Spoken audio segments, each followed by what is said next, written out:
다 같이 찬송가 286장 함께 찬송하면서 예배 준비하도록 하겠습니다. 찬송가 286장 함께 찬송하겠습니다.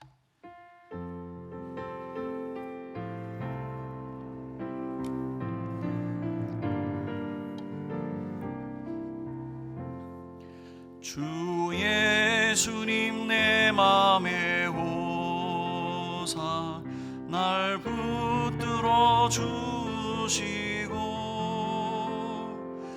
내 마음에 새 힘을 주사 늘 기쁘게 하소서. 사랑의 주 사랑의 주 내 마음속에 찾아오사 내 모든 죄 사하시고 내 상한 맘 고치소서. 주 예수님 내 맘에 오사 내 소원 다하시고 내 무거운 짐 맡아주사 참 평안을 주소서. 사랑의 주 사랑의 주 내 마음속에 찾아오사 내 모든 죄 다하시고 내 상한 맘 고치소서. 주 예수님 내 맘에 오사 날 정결케 하시고 그 은혜를 내 맘에 채워 늘 충만케 하소서. 사랑의 주 사랑의 주 내 마음속에 찾아오사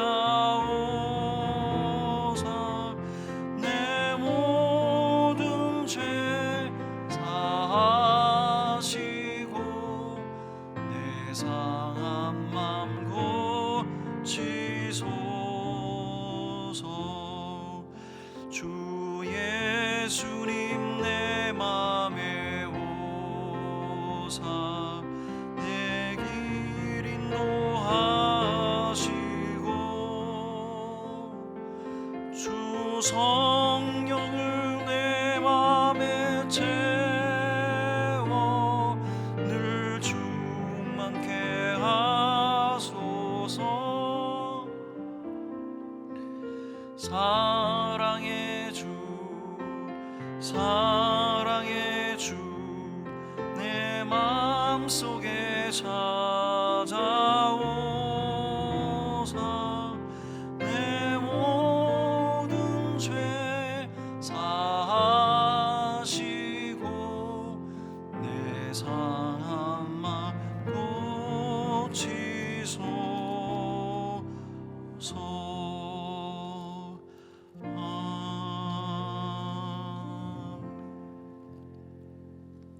다같이 사도신경으로 우리의 신앙을 고백하겠습니다. 전능하사 천지를 만드신 하나님 아버지를 내가 믿사오며 그 외아들 우리 주 예수 그리스도를 믿사오니 이는 성령으로 잉태하사 동정녀 마리아에게 나시고 본디오 빌라도에게 고난을 받으사 십자가에 못 박혀 죽으시고 장사한 지 사흘 만에 죽은 자 가운데서 다시 살아나시며 하늘에 오르사 전능하신 하나님 우편에 앉아 계시다가 저리로서 산자와 죽은 자를 심판하러 오시리라. 성령을 믿사오며 거룩한 공회와 성도가 서로 교통하는 것과 죄를 사하여 주시는 것과 몸이 다시 사는 것과 영원히 사는 것을 믿사옵나이다. 아멘. 찬송가 264장 함께 찬송하겠습니다.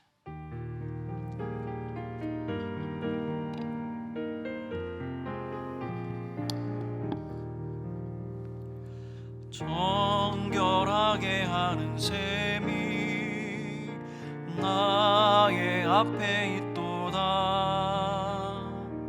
성령께서 권고하신 죄 씻으라 하시네. 찬양하리 찬양하리 죽임 당한 어린 양, 주께 영광 돌리어라. 우리 죄를 씻어 주셨네. 나의 가는 길이 좁고 내 뜻대로 안 돼도 모든 욕심 다 버리고 주만 따라가겠네.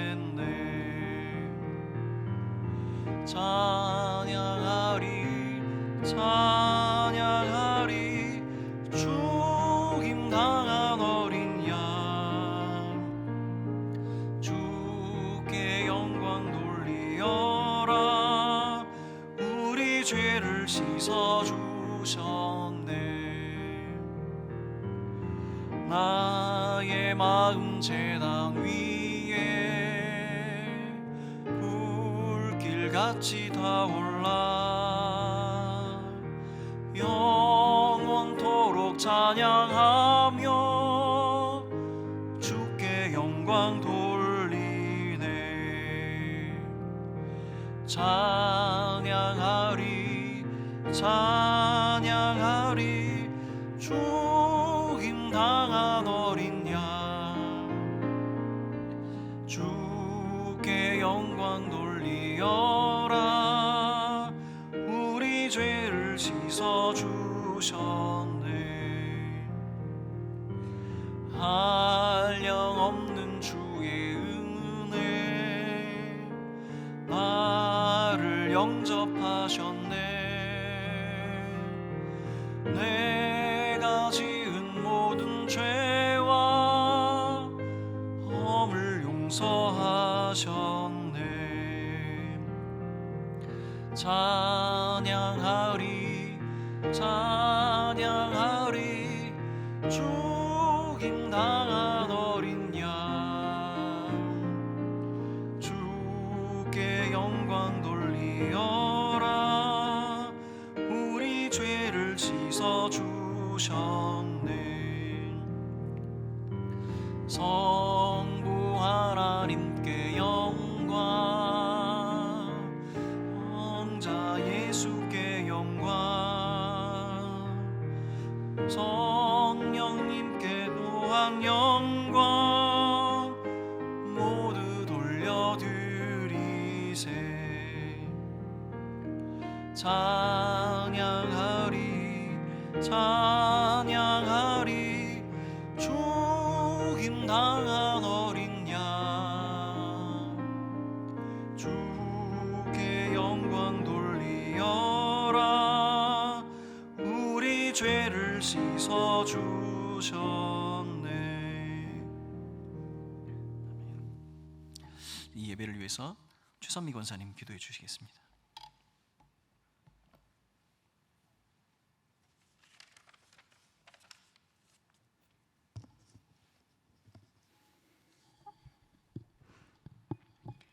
할렐루야. 사망의 권세를 이기시고 부활 승리하신 주님을 송축합니다. 허물과 죄로 죽었던 우리들을 그냥 멸망의 자리에 내버려 두지 않으시고 우리를 너무 사랑하시기에 구원하시려고 하나님 아버지의 독생자 예수 그리스도를 십자가에 내어주시고 우리의 죄값을 대신 다 치르게 하시고 그로 말미암아 우리들을 살려주시고 하나님의 자녀로 삼아주신 은혜를 참으로 감사드립니다. 우리는 아무 자격이 없지만 아버지는 우리를 그 독생자보다 더 사랑하시기에 그렇게까지 하셨습니다. 그러나 그 사랑과 그 은혜를 잊고도 자녀답게 살지 못하고 은혜를 자꾸 잊어버리고 잘될 때는 내 힘으로 된 것처럼 또 잘못될 때는 하나님을 원망하는 너무나 연약하고 어리석은 저희들입니다. 하나님, 긍휼을 베푸시어 다시 한번 용서해 주시기를 원합니다. 그동안 코로나로 인해서 2년여간의 긴 여정 가운데 많은 변화가 있었습니다. 영적, 육적으로 핍절해지며 재정상의 어려움도 있었지만 그 광야 같은 시간 속에서도 하나님께서는 여전히 하나님의 자녀들을 신실히 보살펴 주셨고 그 발이 부르트지도 않도록 하셨고 굶지도 않게 하셨습니다. 마음껏 교회에 나와 예배할 수 없었지만 그래서 개인적으로 하나님 앞에서 자신을 돌아보는 영적 각성의 시간을 갖게 하셨고 또 늘 당연히 누리던 평범한 일상조차도 하나님의 은혜 아니면 누릴 수 없는 당연한 일이 아니었다는 것을 깨닫게 해주셨습니다. 모두 인간의 이기심과 불순종이 자초한 현실이었지만 하나님 아버지께서는 그래도 우리를 사랑하시어서 살 길을 허락해 주셨고 차츰 회복시켜 주셔서 이제는 이번 주부터 거리두기를 제한했던 것을 다 풀고 일상적인 삶을 다시 시작하도록 해주심을 참으로 감사드립니다. 겨우내 죽은 것 같았던 나무들도 꽃들도 여전히 하나님의 시간표에 따라 싹을 내고 꽃을 피우며 푸른 잎으로 온 세상을 아름답게 물들이며 산천초목이 다 하나님을 찬양하고 있습니다. 우리들도 이제 침체되었던 몸과 마음을 다시 추스리고 기지개를 펴고 부활의 소망으로 새 힘을 얻어서 다시 비상할 수 있도록 도와주시기 원합니다. 그동안 비대면 예배로 교회가 활발히 활동하지 못했지만 이제 마음껏 대면으로 서로 모여서 사랑하며 뜨겁게 예배하는 진정한 예배가 회복되도록 도와주시옵소서. 특히 사랑방 교회를 통해서 서로 만나서 우리에게 역사하시는 하나님을 서로 나누고 서로 위로자가 되고 격려자가 되며 사랑하는 진정한 사랑방 공동체를 이루어서 건강한 서울 홍성교회를 또 이룰 뿐만 아니라 나아가 이 지역과 이 나라를 세계를 품는 교회 사명을 다할 수 있도록 역사하여 주시기 원합니다. 올해는 또 새로운 정부를 세우셨습니다. 앞으로 이 새 위정자들을 통해서 하나님께서 이 나라를 통치하시고 간섭해 주실 것을 믿고 감사드립니다.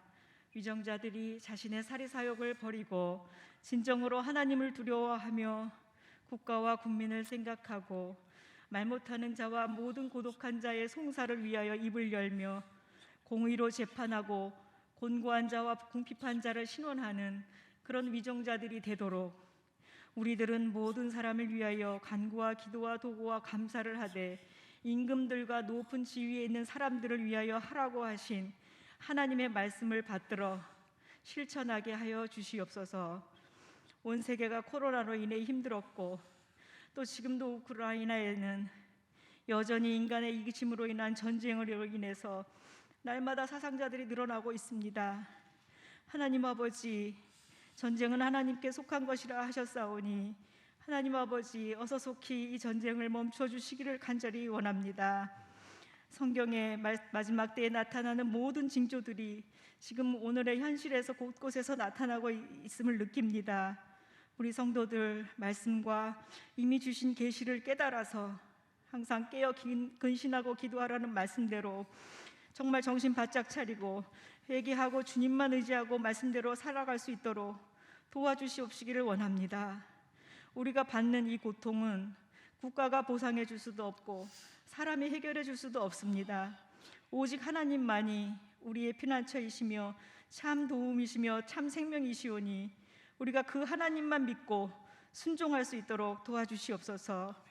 지금 이 시간에도 해외 각곳에서 주의 부르심에 힘입어 주의 말씀을 외치시는 선교사님들의 그 눈물의 기도와 노고와 헌신을 받아주시고 그들을 통하여 하나님 나라의 역사가 펼쳐지며 사명 다하시는 날까지 영적으로 육적으로 물질적으로 고갈되지 않도록 도와주시옵소서.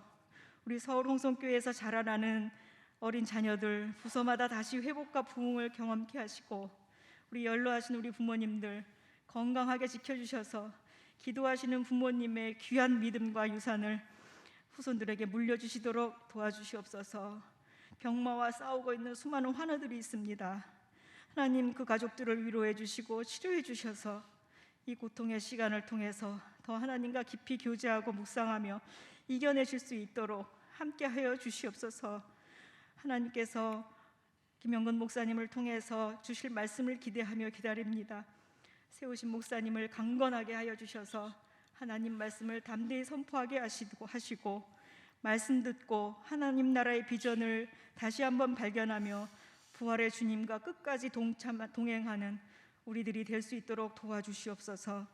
이 시간 몸과 마음과 생각과 모든 것을 드리는 산제사 될 수 있도록 우리의 모든 것을 주장해 주시고 우리 하나님 오로지 홀로 영광 받아 주시옵소서. 부활이며 참 소망 되신 예수 그리스도의 이름으로 기도드립니다. 아멘.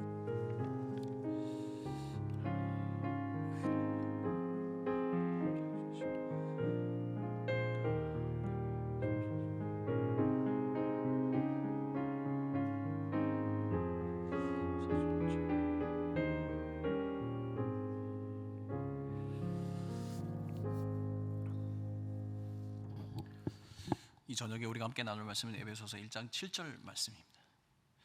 에베소서 7장 말씀 우리 한 절 말씀이어서 두 번 같이 합독하도록 하겠습니다. 에베소서 1장 7절 말씀 우리 같이 한 목소리로 두 번 읽도록 하겠습니다. 에베소서 1장 7절 말씀 함께 읽겠습니다. 우리는 그리스도 안에서 그의 은혜의 풍성함을 따라 그의 피로 말미암아 속량 곧 죄 사함을 받았느니라. 우리는 그리스도 안에서 그의 은혜의 풍성함을 따라 그의 피로 말미암아 속량 곧 죄 사함을 받았느니라. 아멘. 교회 공동의 기도 제목을 놓고 함께 기도하는 시간 갖도록 하겠습니다. 제가 교회 공동의 기도 제목을 읽어드릴 때 아멘으로 화답하시고 한 마음으로 함께 기도하겠습니다. 교회 공동의 기도 제목입니다. 모든 성도들이 부활하신 주님과 일상에서 동행하며 풍성한 열매를 맺게 하소서. 예수 10대들이 영과 진리로 예배하며 말씀과 동행하는 믿음의 공동체를 이루게 하소서. 우크라이나 국민들의 눈물을 닦아주시고 러시아 침공이 하루속히 중단되게 하소서. 이 세 가지 기도 제목을 놓고 함께 기도하겠습니다. 함께 기도합니다. 사랑하는 하나님 아버지, 우리 온 홍성의 교우들이 부활하신 주님과 동행하며 그가 우리에게 주신 그 구원의 은혜를 마음껏 누리고 그 풍성함과 부요함을 누리며 살아가는 우리 온 성도를 되게 하여 주옵소서. 아버지 하나님, 우리 10대들을 기억하여 주시고 영과 진리로 예배하며 하나님의 말씀과 동행하는 믿음의 공동체를 이루어가게 하여 주옵소서. 아버지 하나님, 전쟁의 시름 가운데 있는 우크라이나 국민들의 눈물을 닦아주시고 아버지 하나님, 러시아 침공을 속히 중단시켜 주시며 그 땅에도 하나님의 공의와 정의가 실현되게 하여 주옵소서. 믿는 자들을 보호하여 주시고 교회를 보호하여 주실 그 하나님을 기대합니다. 우리의 기도에 신실하게 응답하실 우리 하나님, 이 시간에도 홀로 영광 받아 주옵소서. 사랑하는 하나님 아버지, 우리가 믿음으로 고백했던 이 모든 기도의 제목 가운데 하나님께서 은혜로 덧입혀 주시어서 아버지, 이 기도의 응답들이 우리의 삶의 열매가 되게 하여 주시고 또한 하나님을 영화롭게 하고 이웃을 축복하는 그것에 쓰임받는 우리 모든 성도들 되게 하여 주옵소서. 이 시간에 말씀하실 그 하나님을 기대하고 우리 온 성도들과 함께 하실 그 하나님이 우리 사랑하는 성도들의 마음을 주장하여 주옵소서. 감사하고 이 모든 말씀 예수님의 이름으로 기도합니다. 아멘. 제가 강대상에 올라와서 설교할 때마다 좀 느끼는 것이 하나 있었습니다. 제가 눈이 많이 나빠졌다 이런 생각을 했습니다. 앞에 스크린도 잘 안 보이고 성도님들의 얼굴도 이렇게 명확하게 또렷하게 잘 안 보이게 되는 것이 제가 눈이 나빠졌다고 생각을 했습니다. 그런데 여러분, 좀 전에 우리 권사님께서 기도하실 때 제가 살짝 옆으로 가서 이 스크린 바깥으로 딱 나가니까 여러분의 얼굴들이 다 보이더라고요. 빨리 이것이 치워졌으면 좋겠습니다. 여러분의 얼굴을 또렷하게 보고 함께 얼굴과 얼굴이 맞대는 것 같이 서로 교제하고 예배하는 그날, 그 시간이 빨리 왔으면 좋겠습니다. 옆에 사람과 이렇게 한번 기도하겠습니다. 이 자리에 함께 하게 되어서 너무나 반갑습니다. 이렇게 한번 하겠습니다. 자, 어떤 사람이 여러분들에게 찾아와서 예수님을 믿으면 무엇이 좋습니까? 라고 이렇게 질문한다면 여러분은 어떻게 대답하시겠습니까? 제가 지금 여러분께 이런 질문을 드리겠습니다. 여러분이 예수님을 믿고 나서 정말로 좋았던 것은 무엇입니까? 여러분 이 질문에 뭐 많은 대답을 하실 수 있겠죠. 예수 믿으면 참 좋은 것이 많습니다. 불안하고 두려웠던 우리의 삶에 평안을 누릴 수 있게 되고 하나님께서 약속하신 풍성한 삶을 살 수 있습니다라고 대답할 수도 있겠죠. 이 풍성한 삶에는 하나님께서 주시는 어떤 물질의 축복도 있을 것이고 건강의 축복도 있을 것입니다. 그리고 상처와 아픔이었던 그 관계가 회복되어지는 은혜도 누리게 되었고 구원의 감격과 그 기쁨도 누릴 수 있습니다라고 대답할 수 있겠죠. 근데 여러분 이것이 우리가 믿는 사람들이 이렇게 얘기할 때는 이것이 무슨 의미인지 잘 알겠지만 안 믿는 사람들이 이렇게 대답을 듣는다면 그게 뭐지? 이렇게 되물을 수도 있을 것 같습니다. 그럼 우리는 또 이렇게 대답할 수 있겠죠. 긴 병마와 싸우는 사람들이 그 사람에게 치료할 수 있는 방법이 있고 치료의 방법이 있습니다라고 말하는 것, 아니면 미래가 불투명한 청년들, 어떤 것을 선택할 수 없어서 괴로움 속에 있는 그 청년들에게 당신은 무엇인가 할 수 있습니다라고 가르쳐주는 그것, 그리고 경제적인 어떤 부족함 가운데 어려움을 당하고 있었던 사람들에게 풍성하게 쓸 것을 얻을 수 있는 방법이 있다는 것, 그리고 부모들에게는 자녀를 건강하게 잘 양육할 수 있는 그 방법이 있다라고 말하는 것, 어쩌면 이것이 예수를 믿고 우리가 얻을 수 있는 것이라고 이렇게 말할 수 있겠지요. 그런데 여러분 제가 지금 좀 전에 말씀드렸던 것을 여러분 논리적으로 증명하기 참 어렵습니다. 여러분 과연 우리가 예수를 믿으면 믿지 않는 사람보다 더 풍성하고 더 윤택하게 더 건강하게 살 수 있다라고 자신할 수 있습니까? 예수를 믿는 사람들은 적어도 예수 믿지 않는 사람들보다 더 건강해야 하고 더 오래 살아야 하고 경제적인 여유를 누려야 하는 것입니다. 조금 전에 우리가 예수 믿고 얻을 수 있다는 것, 예수 믿고 복을 받을 수 있다는 것을 그렇게 얘기했다면 우리는 믿지 않는 사람들보다 그렇게 살아야 하겠죠. 그런데 제가 정확하게 조사하지는 않았지만 믿는 사람과 믿지 않는 사람들이 그러한 관점으로 본다면 그 차이가 그렇게 눈에 크게 띄게 차이가 나지 않는 것 같습니다. 예수를 믿지 않아도 예수를 믿는 사람들보다 더 건강하고 더 여유롭고 더 풍성하게 사는 사람들이 우리 주변에 너무나 많기 때문이죠. 그리고 이런 질문에 우리가 한 가지 더 깊이 고민해 봐야 할 것은 과연 우리가 말한 것, 예수님을 믿고 우리가 얻었다고 한 그 모든 것이 과연 예수님을 믿고 우리가 얻을 만한 복인가? 그것만이 우리가 말할 수 있는 것인가? 이 질문에 또 답을 해 봐야 하겠죠. 여러분 오늘 설교가 굉장히 어렵다고 느껴질 수도 있겠는데 이러한 관점으로 생각하시면 되겠습니다. 과연 우리가 예수를 믿게 된 우리의 경험을 가지고 우리의 삶의 실제적인 변화와 얻었던 그 유익은 과연 무엇인가? 이 질문은 예수를 믿는다는 것의 참 의미가 무엇인가? 그것에 대한 답이 아닐까 생각합니다. 그래서 오늘은 우리가 예수님을 믿는다는 것, 예수님을 믿게 된 사람들이 얻게 되는 실제적인 변화는 무엇인가에 대한 그 이야기를 좀 해보려고 합니다. 여러분 예수의 복음을 믿는다는 것이 우리에게 어떠한 근본적인 어떤 실제적인 변화를 가져다 주는지, 또 그 유익은 무엇인지 우리가 알고 싶다면 왜 그 복음이 우리에게 필요했는가, 그것을 유추해 보면은 우리가 그 도움이, 그 복이, 그 축복이 우리에게 우리가 얻을 수 있는 것인가, 그 변화는 실제적인가, 우리가 그 질문에 답을 할 수 있게 되는 겁니다. 우리가 과연 얻는 복에 대해서 이야기하기보다는 왜 그 복음이 나에게 필요한 것이었는가라고 우리가 답할 수 있어야 우리의 삶의 실제적인 변화와 그것이 우리에게 주는 유익을 또한 말할 수 있게 된다는 이야기입니다. 자, 우리가 예수의 복음이 필요하게 된 근본적인 원인은 바로 우리 인간의 본성 때문이죠. 그것은 바로 죄된 본성, 인간의 타락 때문에 우리는 그 복음이 필요하게 되었습니다. 여러분 하나님의 형상으로 지음을 받은 우리는 우리의 인류의 대표인 아담과 하와는 하나님과의 약속을 어기게 되고 그 죄를 범함으로 말미암아서 그들이 저지른 그 범죄, 그 죄로 말미암아 그 아담의 후손으로 온 이 땅의 모든 사람들은 죄를 가지고 태어나게 됩니다.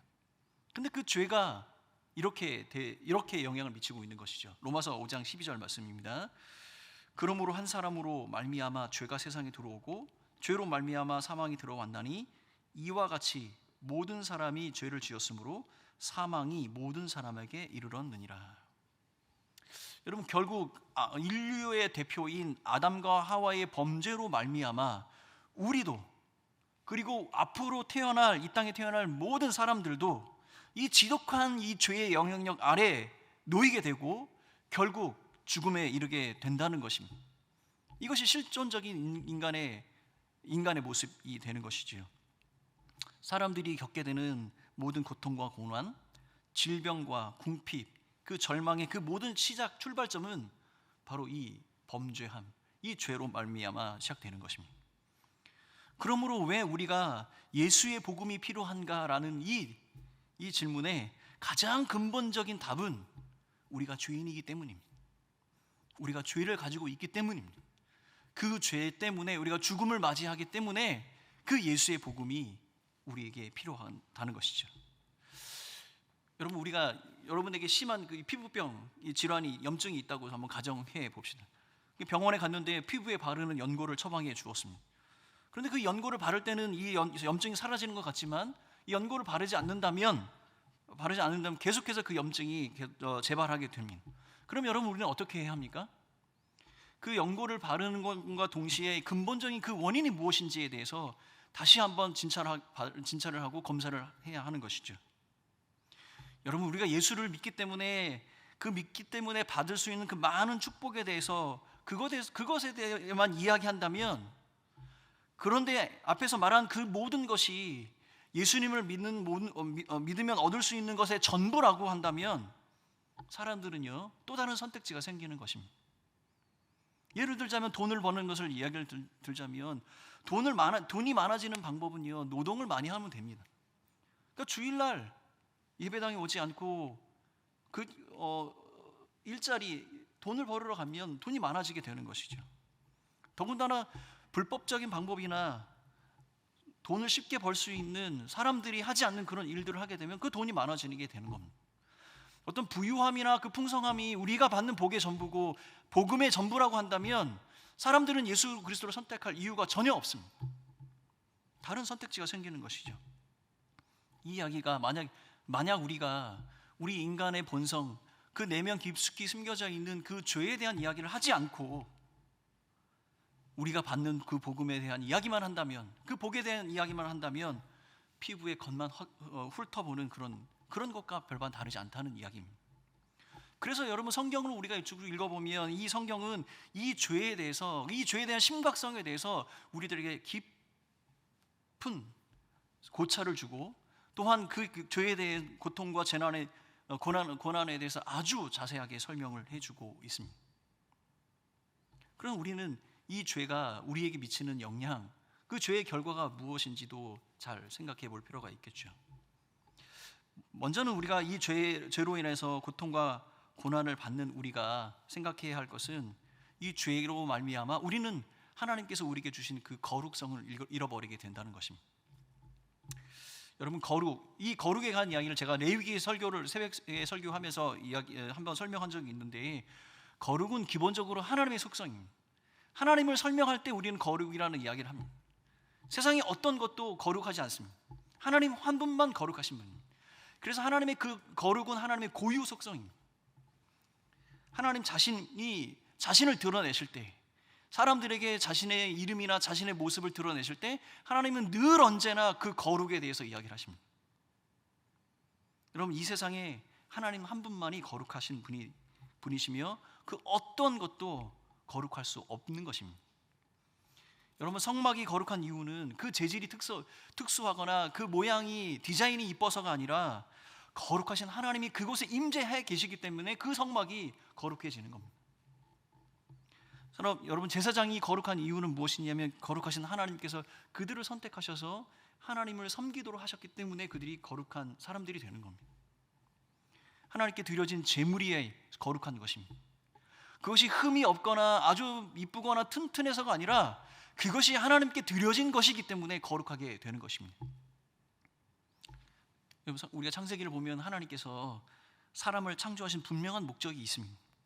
하나님께서 사람을 창조하신 분명한 목적은 그 사람들과 교제하기 위해서입니다. 거룩하신 하나님을 만나고 그 거룩하신 하나님과 교제하기 위해서는 우리도 그 하나님의 그 거룩함을 덧입어야 하는 것이죠. 이것을 성경에는 이렇게 기록을 하고 있습니다. 하나님의 형상대로 지었다.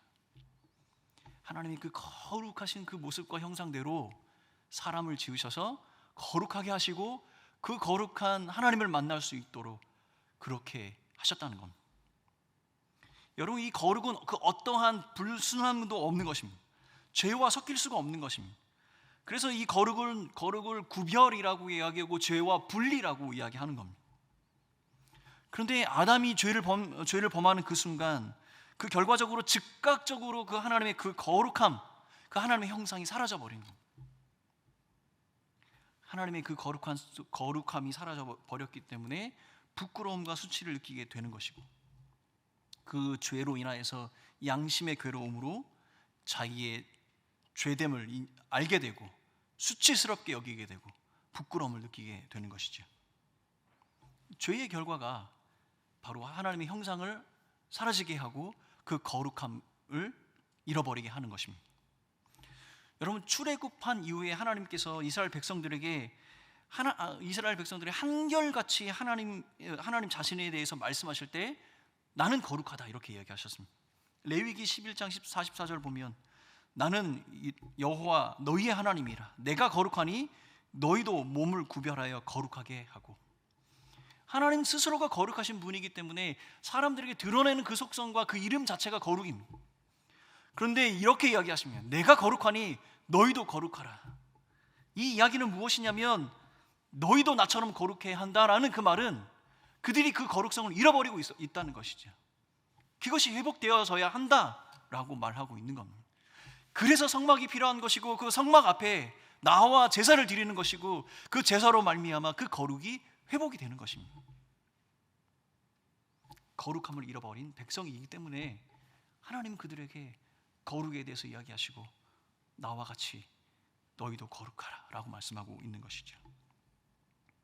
인간은 죄로 말미암아서 하나님의 형상을 잃어버리고 하나님의 그 거룩함도 잃어버리게 되었습니다. 근데 제가 이 설교를 준비하다가 생각을 해봤어요.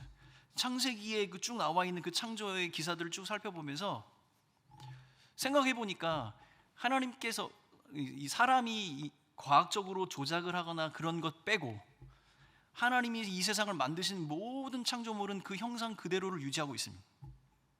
그래서 사람 단 하나, 이 사람만이 하나님이 창조하셨던 그 원형의 형태를 잃어버리고 있는 겁니다. 그 거룩이 사라진 것이죠. 오직 사람만이 그 원형을 잃어버린 겁니다.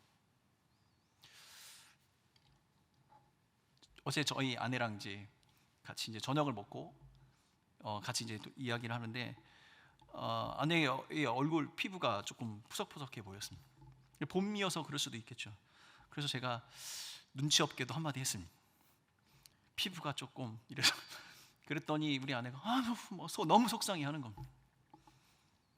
여러분, 우리 몸에 붙어있는 머리카락 하나, 피부조차 그렇게 그 원형을 잃어버리는 것이 그렇게 안타깝고 아쉬운데 하나님께서 우리를 만들어주신 그 원형 그대로를 잃어버린 그 거룩함을 잃어버린 것이 우리에게는 그 얼마나 그 안타깝고 그 얼마나 애통한 일이겠습니까?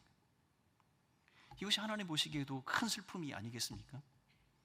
죄가 바로 그런 것입니다. 죄가 우리를 그렇게 만드는 겁니다. 하나님 보시기에 안타깝고 우리도 애통한 그 모습으로 그 거룩한 하나님의 형상을 잃어버리게 만드는 것이 그것이 바로 죄의 영향력이고 죄의 결과물이 되는 겁니다. 또한 사람들은 죄로 말미암아서 하나님과의 친밀한 관계를 잃어버리게 됩니다. 여러분, 아담과 하와가 에덴 동산에서 하나님과 교제하고 하나님과 함께 했을 때 그들의 모습과 그들이 범죄한 이후에 하나님의 모습을 피해 하나님의 음성을 듣고 나무 사이로 숨어버릴 수밖에 없었던 그 상황들을 우리가 생각을 해보면 이것이 얼마나 안타깝고 아쉬운 일이겠습니까? 그들이 하나님을 만나고 교제하는 것은 지극히 자연스러운 일입니다. 왜냐하면 그것이 하나님께서 그들을 만드신 목적이기 때문에 하나님이 기뻐하시는 일이었고 하나님이 원하시는 일이었습니다. 원래 그 목적대로라면 날마다 하나님을 만나고 그 하나님과 교제하는 것이 그들의 삶이고 일상이어야 했습니다. 숨지 않아도 되는 그 상황이 숨어야 되는 상황이 되어버렸습니다. 제가 이 죄에 대한 이런 상황들을 기억할 때마다 떠오르는 어렸을 때에 제가 회개해야 될 사건이 하나 있습니다. 동네에 구멍가게가 있었어요. 근데 그 구멍가게에는 이렇게 안에서 이렇게 물건을 진열하는 것도 있지만 구멍가게 앞에다 이렇게 좌판으로 이렇게 물건을 진열해 놓았습니다. 그런데 물건을 사러 갔다가 그 좌판 아래 깔려 있는 그 물건이 보였습니다. 거기에서 제가 손톱만한 사탕을 하나를 딱 집었습니다. 주인 몰래. 그랬더니 그 주인이 저를 딱 보면서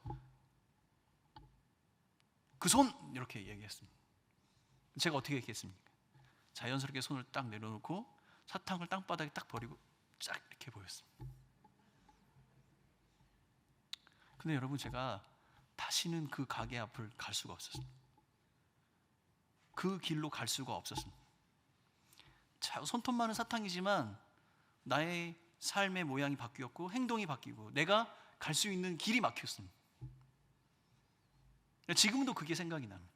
그 길을 돌아갈 수밖에 없었던 나의 마음. 여러분, 아담과 하와가 지었던 그 죄의 무게는 그렇게 가볍지 않았습니다.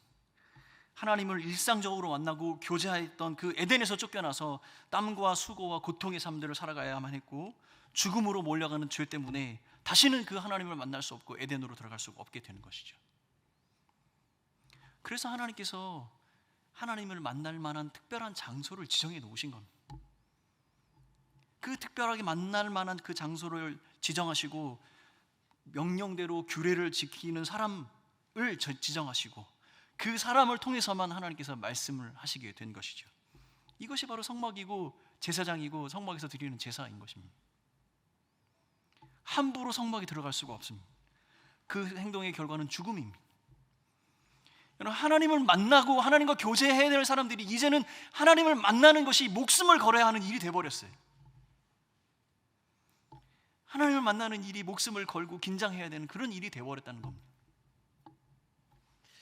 골로새서 1장 21절 말씀입니다. 근데 제가 이걸 골로새서 1장 21절을 개정으로 읽으니까 뉘앙스가 잘 살지 않아서 새 번역으로 읽어봤습니다. 새 번역 성경입니다. 골로새서 1장 21절입니다. 전에 여러분은 악한 일로 하나님을 멀리 떠나 있었고 마음으로 하나님과 원수가 되어 있었습니다. 나를 자신의 형상대로 만드시고 날마다 나와 함께 교제하기를 원하셨던 그 하나님과 이제 원수가 되었습니다. 그 모든 것이 죄 때문입니다. 죄가 하나님과 사람 사이에 높은 담을 이루고 서로 원수가 되도록 만들었습니다. 이제는 그래서 하나님을 더 깊이 알아갈 수도 없고 그 하나님을 경험할 수 없게 되는 겁니다. 하나님과의 관계 속에서 채워지지 않는 그 친밀감의 결핍 때문에 사람들은 고민하게 되고 고통스럽게 되는 겁니다. 여러분, 우리가 사람들이 돈이나 권력을 우상처럼 숭배하는 이유, 쾌락이나 유흥의 유혹에 쉽게 빠지는 이유가 무엇이냐면 하나님을 깊이 알아가는 그 교제의 기쁨을 상실했기 때문입니다. 여러분, 결국은 이렇게 악순환이 되는 겁니다. 우리의 죄악된 모습이 더 큰 죄악을 부르게 되고 그 죄악이 또 우리를 죄악의 구렁텅이로 끌고 들어가는 겁니다. 근데 여러분, 이것이 지극히 인간다움이고 지극히 자연스러움입니다. 사람은 그렇습니다. 죄에 빠진 사람들의 모습이 바로 이런 것입니다.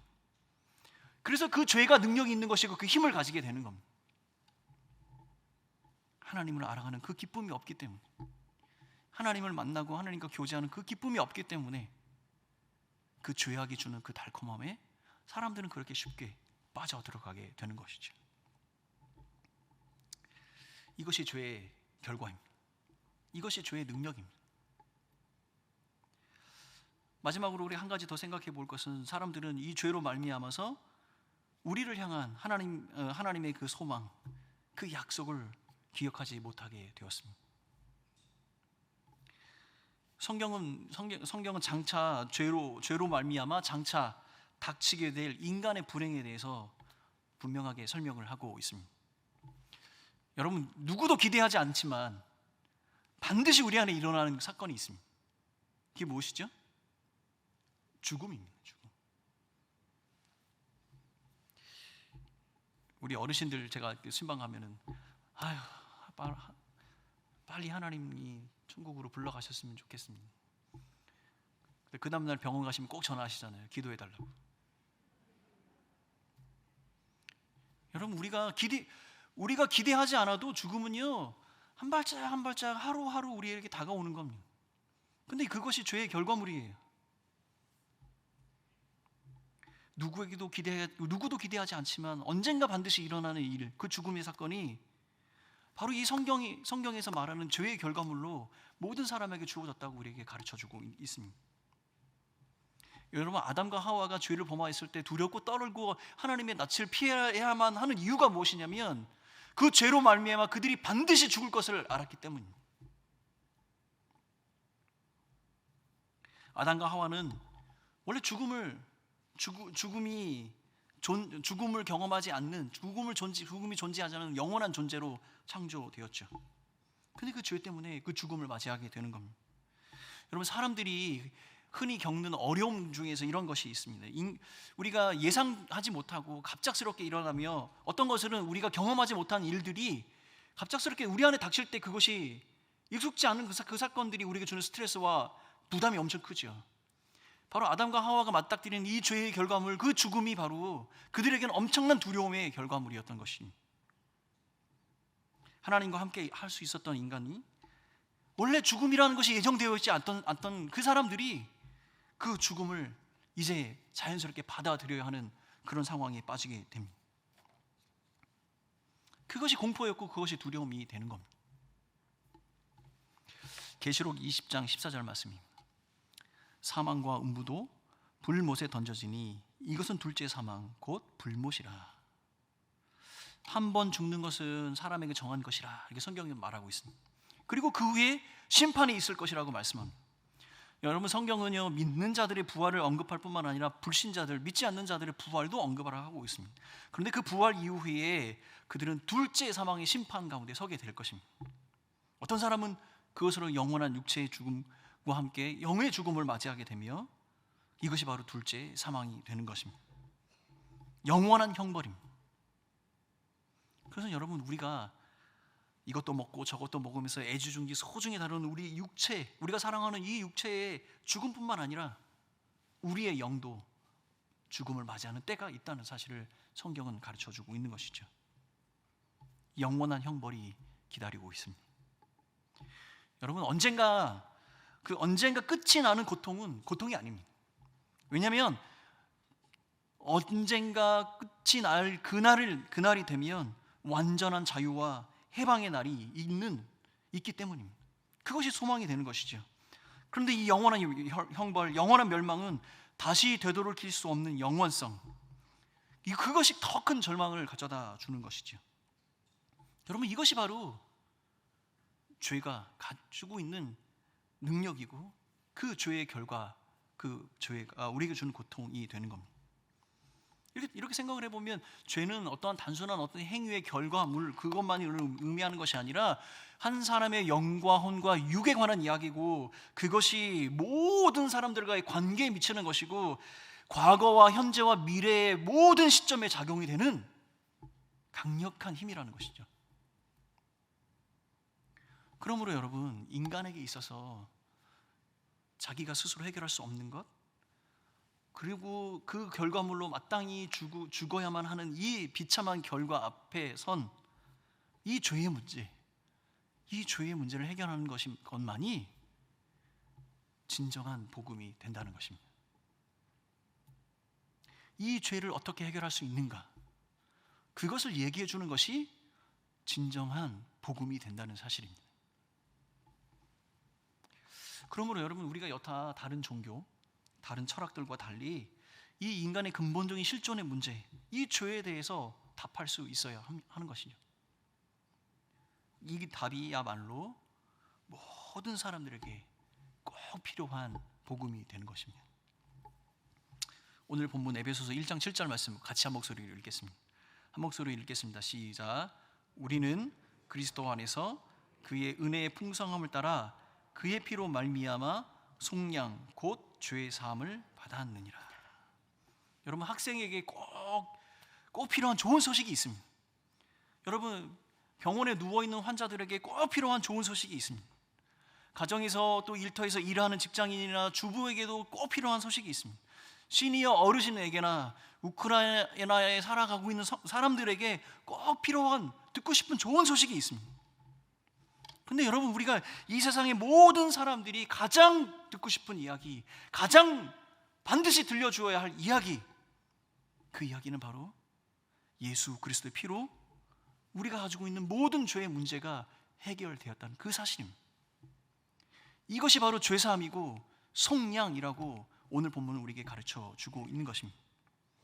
여러분, 이 죄사함은, 이 속량이 바로 예수 그리스도로 말미암아 우리에게 허락된 모든 복음의 결과물의 출발점이고 시작이 되는 것입니다. 죄사함이 없는 구원은 없습니다. 죄사함이 없는 하나님의 축복은 없는 것입니다. 죄사함이 없는 무병장수는 아무 의미가 없는 것입니다.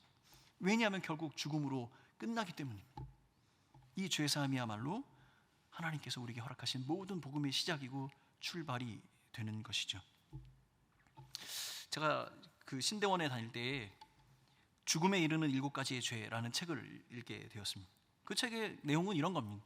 기독교 역사 1500년의 역사 가운데 내려오는 7가지 중대한 죄에 대한 이야기를 쭉 풀어내고 있으며, 그 죄의 의미가 무엇이고 그 죄의 모습, 형태는 어떻게 나오는가, 이렇게 이제 설명을 하고 있습니다. 그 7가지는 이런 겁니다. 교만, 시기, 분노, 나태, 탐욕, 탐심, 정욕. 근데 여러분, 이 목록은요, 하나님만 전적으로 섬기고자 경건한 삶을 살기 위해서 사막에 수도원을 짓고 살았던 수도사들이 만들었던 겁니다.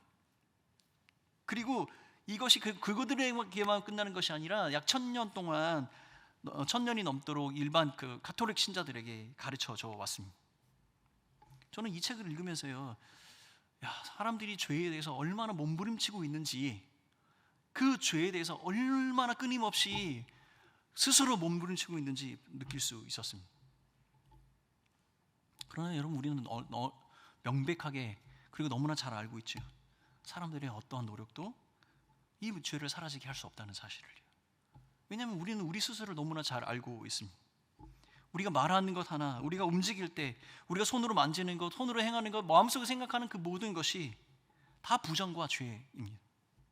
어떠한 거룩함도 찾아볼 수 없습니다. 하나님을 잃어버렸으며 하나님을 더 깊이 알지 못하게 되었습니다.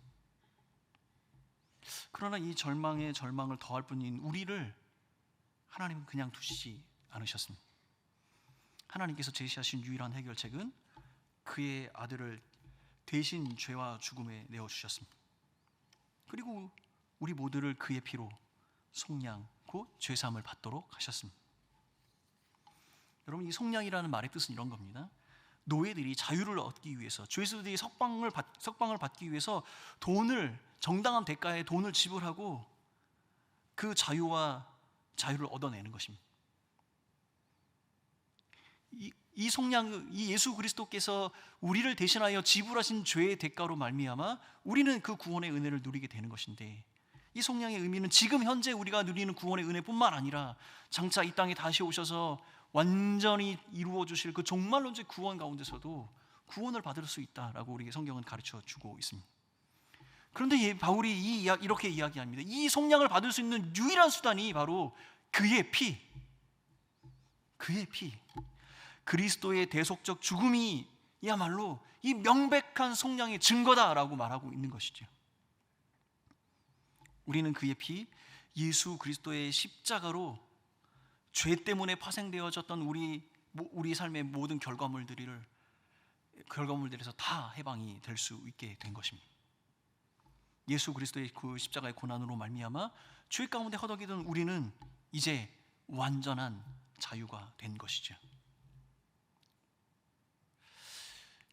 우리는 죄 가운데 빠져 있었고, 우리가 죄악된 삶을 살아가는 사람들이기 때문에 우리는 마땅히 십자가에 놓여야만 했었습니다. 영원토록 지옥에서 형벌을 받아야만은 받아야 하는 사람들이었습니다. 그 죄값으로 말미암아 죽음을 당해야 하는 사람들이었습니다. 그러나 하나님의 아들이신 예수 그리스도 그 한 분이 우리를 대신하여 십자가에 죽으심으로 우리는 속량 곧 죄사함을 받게 된 것이죠. 예수가 하신 것입니다. 오직 그 한 분 예수 그리스도만이 그 일들을 하신 것입니다. 하나님이 죄를 알지 못하시는 예수를 우리를 대신하여 죄로 삼아 주셨다. 그리고 그 예수 그리스도로 말미암아 우리를 하나님의 의로 삼아 주셨다. 이렇게 성경은 우리에게 가르쳐 주고 있습니다. 예수 그리스도 그 한 분, 그가 행하신 것입니다. 그러므로 우리는 이러한 예수를 믿는 나는, 예수를 그리스도로 고백하는 나는 나의 것이 아닌 것이죠.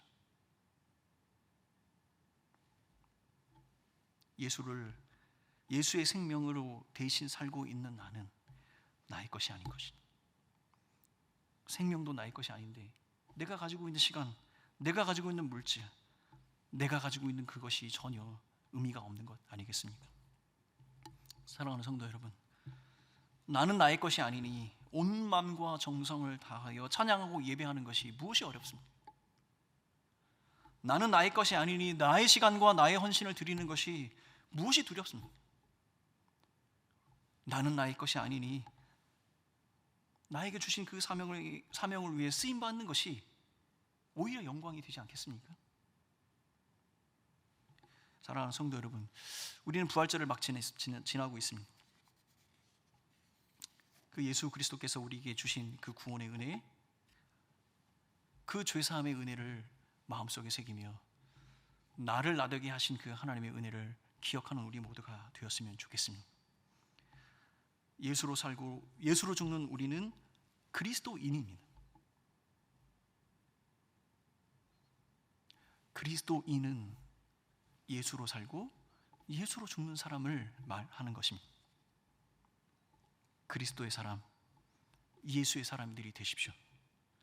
예수의 십자가가 온전히 우리의 삶 가운데 부어진 것처럼 나의 삶을 온전히 하나님께 드려 그 그리스도인의 삶을 다하시는 성도들이 되시길 예수님의 이름으로 축원합니다.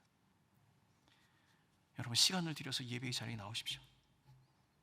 나의 삶을 깨트려서 향기 나는 믿음의 제사를 하나님께 드리십시오. 게으르고 나태했던 우리의 모습들을 회개하고 성령 하나님께서 내 마음속에 부어주시는 그 은혜의 감격을 누리며 그 하나님의 인도하심을 받는 여러분들이 되시길 간절히 바라겠습니다.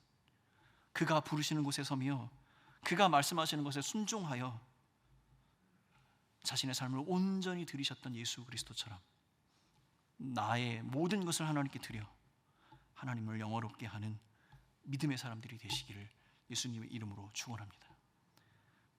나 자신을 드리는 것을 두려워하지 마십시오. 나는 나의 것이 아니기 때문입니다. 우리 같이 함께 찬양하겠습니다. 찬송가 407장 함께 찬송합니다.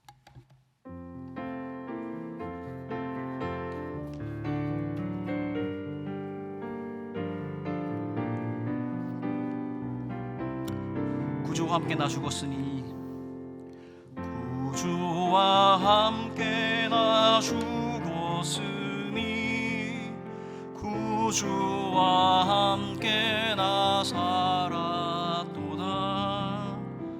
영광의 그날에 이르도록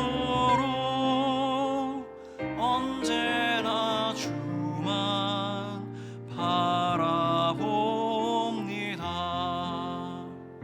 언제나 주는 날 사랑하사 언제나 새 생명 주옵소서.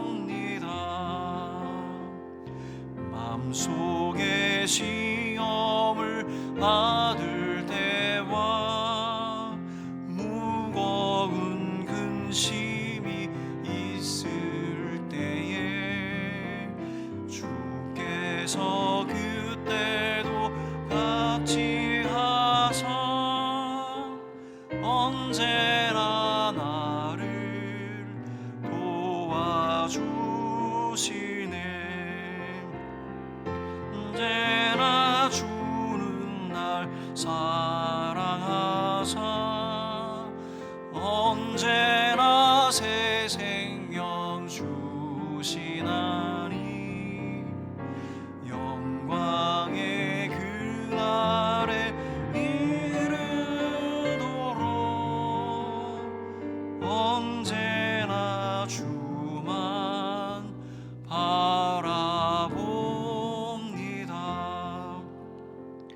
뼈 아픈 눈물을 흘릴 때와 쓰라린 마음으로 단식할 때 주께서 그때도 같이 하사 언제나 주를 생각하시네. 언제나 주는 날 사랑하사 언제나 제 생명 주시나니 영광의 그날에 이르도록 언제나 주만 바라봅니다.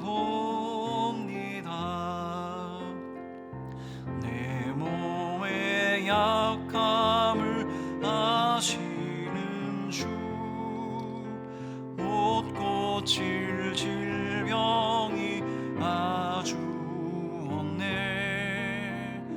괴로운 날이나 기쁠 때나 언제나 나와 함께 계시네. 언제나 주는 날 사랑하사 언제나 새 생명 주시나니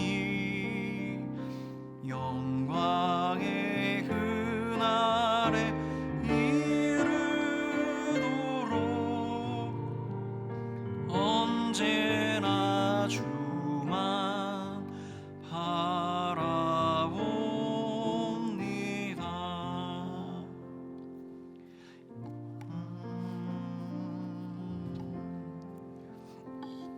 이 시간에 같이 우리 한 마음으로 함께 기도하며 나아가도록 하겠습니다. 여러분 두 손을 여러분 가슴에 한번 얹어 보십시오. 여러분 우리가 솔직히 고백합시다.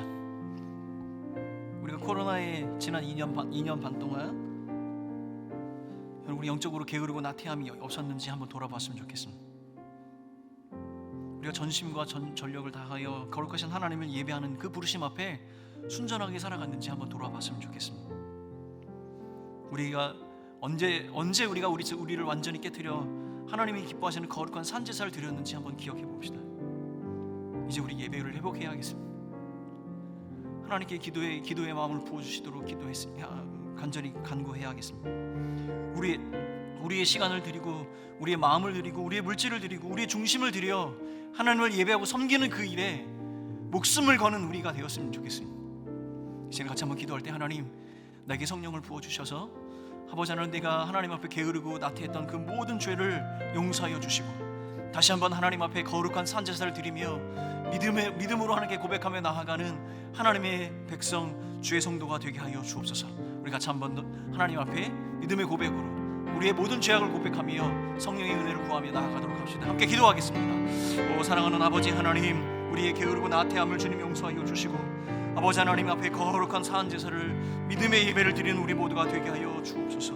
아버지 하나님 기뻐 받으시는 그 예배가 우리 안에 회복되게 하여 주옵소서. 우리 안에 아버지 하나님 게으르고 나태했던 것, 아버지 하나님 우리가 핑계 삼았던 그 모든 것을 아버지 거두어 주시고 성령 하나님이여 우리에 함께 하여 주셔서 우리의 예배 마음의 중심에 하나님의 영광을 사모하는 그 마음으로 가득하게 하여 주시고 우리 교회 공동체가 다시 한번 예배로 회복되어지게 하여 주시고 아버지 하나님 전심령과 진정으로 예배하며 하나님의 영광의 은혜를 마음껏 누리는 교회 공동체가 되게 하여 주시옵소서. 하나님께 드리는 시간과 하나님께 드리는 물질과 하나님께 드려 마음의 아버지 하나님 모든 것을 드리는 그 모든 예배가 진정으로 하나님께 연락되어지는 진정한 살아있는 예배가 되게 하여 주시옵소서. 우리 한 번 더 같이 기도하며 나아가도록 하겠습니다. 우리 사랑방 교회를 위해서 기도합시다. 모이기를 힘쓰라고 분명히 말씀하셨습니다. 함께 모여 하나님께서 우리에게 말씀하신 그 분부한 모든 것을 지켜내기 위해, 그 사명을 위해 우리가 마음껏 우리 마음을 모아 힘써야 했습니다. 이제 하나님, 우리의 마음을 모으게 하여 주옵소서. 모이게 힘쓰게 하여 주옵소서. 모인 자들이 기도하게 하여 주옵소서. 기도한 곳에 하나님의 성령의 역사가 일어나게 하여 주옵소서. 치유의 역사가 일어나게 하여 주옵소서. 복음의 역사가 일어나게 하여 주옵소서. 우리 사랑방들을 위해서 다시 한번 기도하며 나아가도록 하겠습니다. 함께 기도합니다. 오 사랑하는 아버지 하나님, 우리 사랑방들을 기억하여 주옵소서. 모이기에 힘쓰는 사랑방이 되게 하여 주옵소서. 하나님의 영광의 은혜를 사모하게 하여 주옵소서. 우리에게 분부하신 그 사명을 완수하는 사랑방 되게 하여 주옵소서. 치유의 역사 일어나게 하여 주옵소서. 복음의 역사가 일어나게 하여 주옵소서.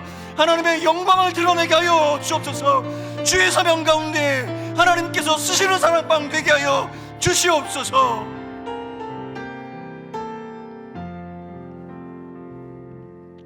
사랑하는 하나님 아버지, 나는 나의 것이 아니니 내가 품은 모든 두려움 가운데서 승리하게 하여 주시고, 나의 주인 되신 우리 하나님이 나를 붙들고 책임져 주실 것을 기대하며 믿음의 발걸음을 옮기는 우리 모두가 되게 하여 주옵소서. 성령으로 충만케 하여 주옵소서. 예배의 자리에 모여지게 하여 주옵소서. 우리의 마음의 옥합을 깨뜨려 하나님을 기쁘시게 하는 산제사를 드리게 하여 주시옵소서. 우리의 사랑방들을 기억하여 주옵소서. 모여지게 힘쓰게 하여 주시고, 우리에게 분부하신 그 사명 완수하게 하여 주시고, 치유와 복음의 역사, 사랑 회복의 역사가 일어나는 사랑방 되게 하여 주시옵소서. 우리 섬김이들과 마을장들, 또한 아버지 이 교회 공동체를 섬기는 모든 리더십들에게 성령의 마음을 부어주시고, 하나님 앞에 온전히 순종하며 그 순종의 열매로 하나님 앞에 영광을 돌리는 아름다운 교회 공동체 되게 하여 주시옵소서. 함께 하실 그 하나님을 기대하옵고, 모든 말씀을 예수님의 이름으로 기도하오며, 지금은 우리의 참 소망이 되신 예수 그리스도의 그 크신 은혜와 하나님 아버지의 사랑하심과 성령 하나님의 역사하심이 이 자리에 머리 숙이는 온 성도들과 교회 공동체 위에 영원히 함께 있을지어다.